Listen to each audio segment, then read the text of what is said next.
Hello, কি অবস্থা? Welcome to Ajaira blog tray. আজকে আমরা দেখবো কিভাবে পেয়ারা সুন্দর সুন্দর করে কেটে তারপর সেখানে মরিচ ঝাল তারপর হচ্ছে একটু স্পাইসি দিয়ে কিভাবে খেতে হয় আজকে আমরা সেটা দেখবো। প্রথমে এই যে দেখতে পারতেছো চাচা কত সুন্দর করে কাটতেছে, এখন মশলাপাতি দিবে। দেখা যাক কি অবস্থা, দেখে তো মনে হচ্ছে ভালোই হবে। আর একটু ঝাল ঝাল খেতে মজা, পেয়ারার সাথে একটু ঝাল ঝাল খেতে আসলে মজা লাগে। স্পেশালি ছেলেরাও খায়, মেয়েরাও খায়। স্পাইসি দিলে একটু ভালোই লাগে। আবার যখন একটু বৃষ্টি পড়ে, আবহাওয়া ওয়েদার যদি ডিমান্ডেড থাকে তাহলে তো আরো ভালো।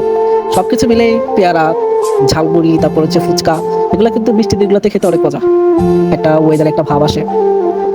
দেখি, মাখানো শেষ। মাখানো শেষ, এখন হচ্ছে বাটিতে করে দেওয়ার পালা। দেখি খেয়ে দেখা যাবে কি অবস্থা, কেমন খেতে মজা। বাবা দেখে ভালোই মনে হচ্ছে যে বাবা খুব এক্সপেরিয়েন্স এইসব কাজে। হ্যাঁ, এরকম সময় আসলে বাইরে গেলেও খুব ভালো লাগে বৃষ্টির দিনগুলোতে। ওয়েদার ভালো থাকলে আসলে মন ভালো থাকে, বাসা থেকে বের হওয়া যায়, এখানে সেখানে যাওয়া যায়, খাওয়া যায়। আমার স্পেশালি স্ট্রিট ফুডগুলো তো ভালোই চলে, ভালোই লাগে, খুবই ভালো, জোস।